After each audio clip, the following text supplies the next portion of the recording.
হোজাইৰ ৰাজপথত সুৰক্ষিত নহয় যুৱতী মহিলা। হোজাইত সংঘটিত হৈছে এক জঘন্য ঘটনা। ব্যক্তিগত কলেজৰ শিক্ষয়িত্ৰীক সুযোগ বুজি অশ্লীল প্ৰস্তাৱ এজন লম্পট যুৱকৰ।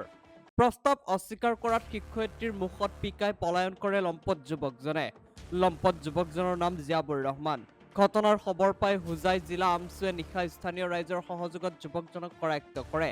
পৰৱৰ্তী সময়ত ঘটনা সন্দৰ্ভত আৰক্ষীক খবৰ দিয়াত আৰক্ষী ঘটনাস্থলীত উপস্থিত হৈ লম্পট যুৱকজনক আটক কৰাৰ লগতে আৰম্ভ কৰিছে তদন্ত। হোজাইৰ পৰা ভিডিঅ' জাৰ্নেলিষ্ট বীৰেন্দ্ৰ ঠাকুৰৰ সহযোগত bureau chief Hemanta Sharma, Insight India.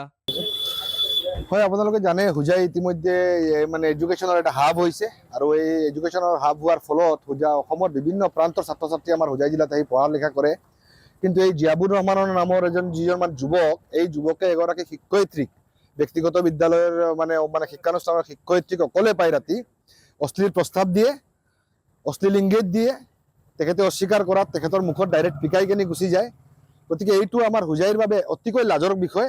গতিকে আমি এই যুৱকজনক আজি কৰায়ত্ব কৰিছোঁ, আৰক্ষীক খবৰ দিয়া হৈছে, আৰক্ষীক গতাই দিয়া হ'ব আৰু আৰক্ষীয়ে যাতে দৃষ্টান্তমূলক শাস্তি দিয়ে।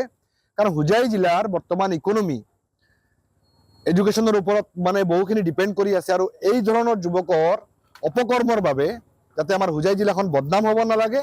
আৰু এই আজিৰ এই কাণ্ডৰ পৰা স্পষ্ট হৈছে যে হোজাই ৰাইজে কোনো পধ্যেই এই ধৰণৰ কাণ্ড সহ্য নকৰে। হোজাই জিলাত অধ্যয়ন কৰিব অহা প্ৰতিগৰাকী শিক্ষয়িত্ৰীয়ে হওক, ছাত্ৰ ছাত্ৰীয়ে হওক, আমাৰ পৰিয়ালৰ লোক। গতিকে এই পৰিয়ালৰ লোকসকলক নিৰাপত্তা আৰু সুৰক্ষা দিয়াৰ আমচুৰ প্ৰধান দায়িত্ব আৰু কৰ্তব্য। গতিকে এই ধৰণৰ যুৱকসকলক অনাগত দিনতো এই ধৰণৰ কাণ্ড যদি কোনো যুৱকসকলে কৰে, আমি তেখেতসকলৰ বিৰুদ্ধে কঠোৰ ব্যৱস্থা গ্ৰহণ কৰিম।